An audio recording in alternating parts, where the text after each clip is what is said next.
Le rejet, c'est une des causes de la douleur la plus profonde, formant l'une des blessures les plus sensibles et vulnérables de l'homme. C'est vraiment une expérience qui malheureusement aujourd'hui est courante de nos jours. Et il y a de nombreuses personnes qui en souffrent. Alors moi, j'en suis arrivée à cette question, à ce raisonnement. Dieu a-t-il pourvu à une solution pour le rejet que les gens subissent sur cette terre? Puisque Jésus-Christ est mort à la croix pour chacun d'entre nous, nous ne devrions plus normalement subir le rejet. Tout chrétien qui arrive dans une église ne s'attend absolument pas à vivre le rejet, puisque normalement c'est ce monde qui nous a rejetés, mais pas le royaume de Dieu, pas le royaume des cieux. Alors il est important de se poser cette question et se demander, est-ce que Dieu a un remède contre le rejet qui est en train de sévir dans l'église?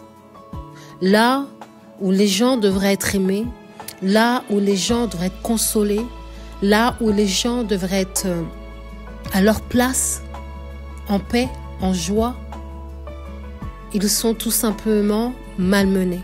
J'ai vu des choses qui m'ont tellement attristée. Et du coup, je me pose cette question. Avons-nous bien compris Romains 12:2?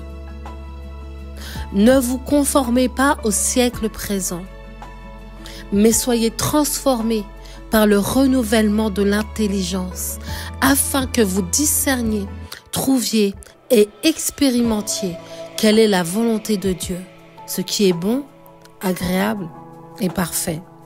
On comprend très clairement que Dieu veut toujours le bien de ses enfants et qu'il ne veut jamais leur mal.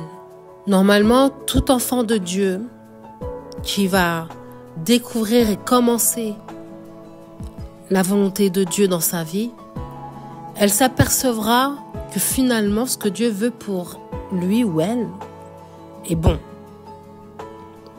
Et tout ce qui contribue à son bien, à notre bien, se trouve finalement dans la parfaite volonté de Dieu.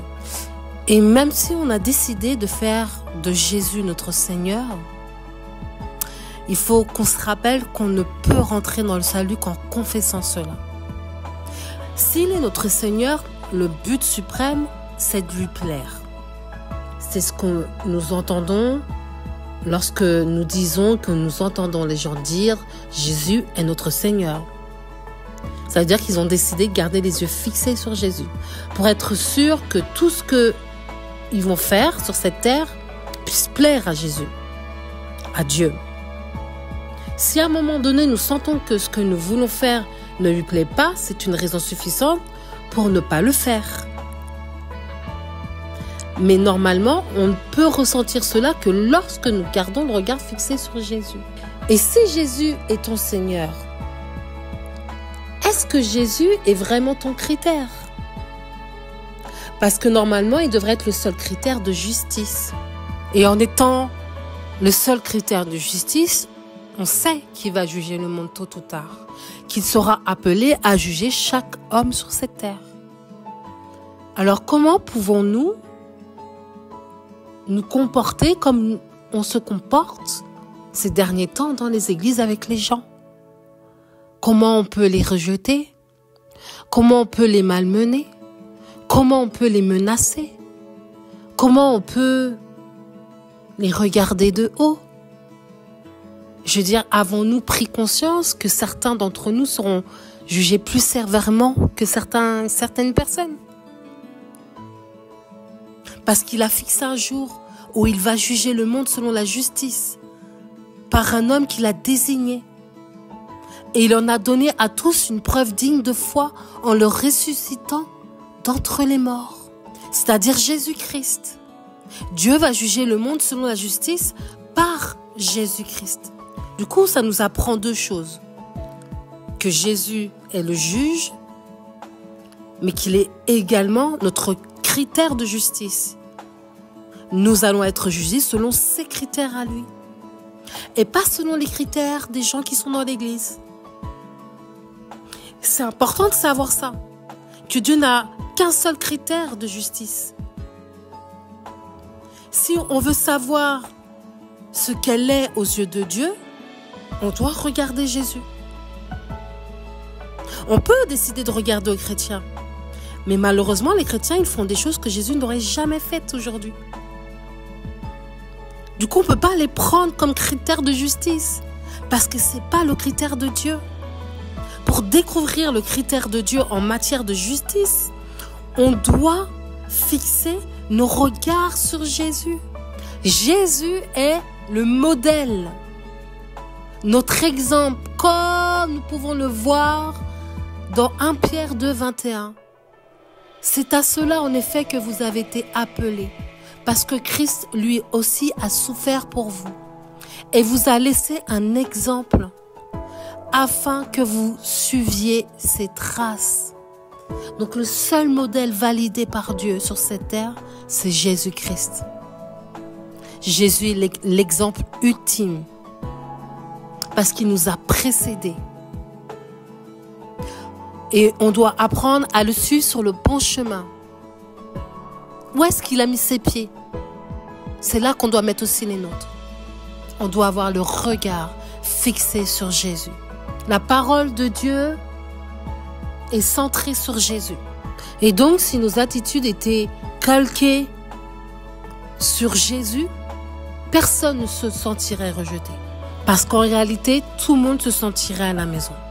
Je crois que le véritable danger et le véritable risque aujourd'hui, dans les temps dans lesquels on est, c'est que les chrétiens deviennent trop sophistiqués ou trop spirituels. Il y a trop de chrétiens qui se perdent en devenant trop spirituels. Parce que honnêtement, on ne doit pas oublier le message principal de l'évangile. C'est Jésus. Les faits centraux de l'évangile, c'est de garder les yeux fixés sur Jésus. C'est pour ça que tout chrétien devrait prendre la Sainte Seine.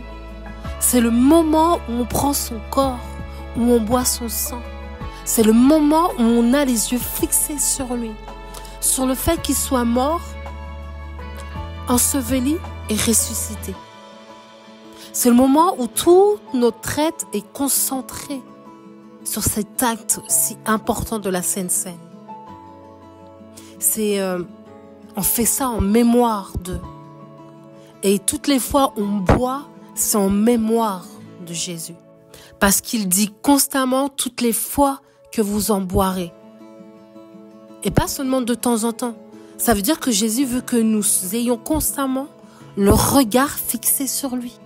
Donc, si on a les yeux fixés sur Jésus, si on n'oublie pas que Jésus est le centre de l'évangile, si on n'oublie pas que il est le chemin et la vérité, s'il est notre exemple, s'il est le seul critère d'exemple pour tous les chrétiens, alors, normalement, plus personne qui vient à l'église ne devrait se sentir rejeté. Parce que Jésus est l'exemple ultime, le modèle unique. Jésus est le chef et le consommateur de la foi. Voilà, c'est la clé pour la victoire. Avoir le regard fixé sur Jésus.